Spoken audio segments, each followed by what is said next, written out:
ছোটবেলা থেকেই নাচের প্রতি ছিল অদ্যম টান। কোনো প্রথাগত প্রশিক্ষণ ছিল না, ছিল না আর্থিক সচ্ছলতাও। অভাবী সংসারেই বড় হয়ে উঠেছেন তিনি, কিন্তু দরিদ্রতার স্বপ্নকে দমিয়ে রাখতে পারেননি। ছোটবেলায় অন্যদের নাচ করতে দেখে দেখেই শিখেছেন নাচ। মঞ্চে ওঠার সুযোগ ছিল খুব কম, তবুও নিজের চেষ্টায় ধীরে ধীরে নাচে দক্ষ হয়ে ওঠেন। দর্শকরা তার নাচ দেখে মুগ্ধ হয়েছেন বারবার। মুহুর্মুহুর করতালি এসেছে দর্শক আসন থেকে। এভাবেই জেদকে কাজে লাগিয়ে নাচকে নিজের অক্সিজেন করে তুলেছে পূর্ব মেদিনীপুর জেলার এগরার অনুকণা পাল। আমি ছোট থেকেই নাচের মধ্যে ডুবে আছি। নাচটা আমার অক্সিজেন। আমার প্রথম থেকে নটরাজ প্রদত্ত বা যাই হোক, ছোট থেকেই যখনই বই খুলে পড়তাম, কোনো গান বাজলেই নিজে নিজে আমার হাত চলে আসতো অটোমেটিক্যালি। জানি না, এটা তো নটরাজের আশীর্বাদ বা বড়দের আশীর্বাদ। কত বছর ধরে এই নাচ শেখাচ্ছেন? আমার প্রায় হয়ে গেল 40 বছর। কতজনকে এখন নাচ শেখান? আমার এখন প্রায় 500 স্টুডেন্ট। বহু ছাত্রছাত্রী আমাদের তৈরি হয়েছে।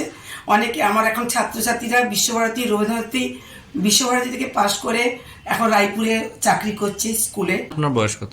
আমার এখন 55 হয়নি, প্লাস চলছে আর কি। আচ্ছা, এই বয়সে আপনি নাচ শেখাচ্ছেন, কোনো অসুবিধা হচ্ছে না? না, খুব মজা পাই। নাচ না করলে মনে হয় মাছ যেমন জল না থাকলে বাঁচতে পারে না, আমি নাচ ছাড়া বাঁচতে পারি না। নাচটা আমার অক্সিজেন। দীর্ঘ 4 দশক ধরে তিনি নাচ শেখাচ্ছেন। ছোট ছোট শিশুদের হাতে ধরে নাচের প্রথম পাঠ দিয়েছেন। কখনো ক্লান্ত হননি, কখনো থেমে যাননি।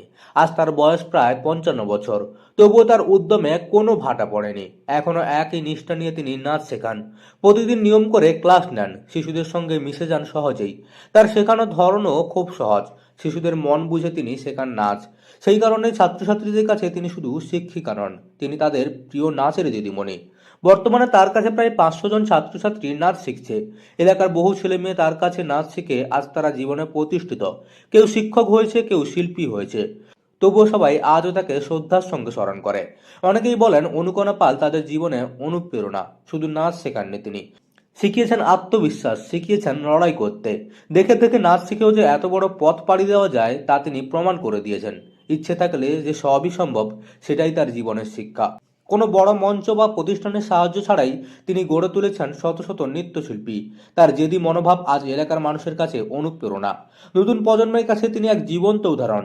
নাচকে ভালোবেসে লড়াই করে এগিয়ে যাওয়ার গল্পই আজ অনুকণা পালের জীবন কথা। পূর্ব মেদিনীপুরের এগরা থেকে মদন মাইতির রিপোর্ট, লোকাল 18 বাংলা।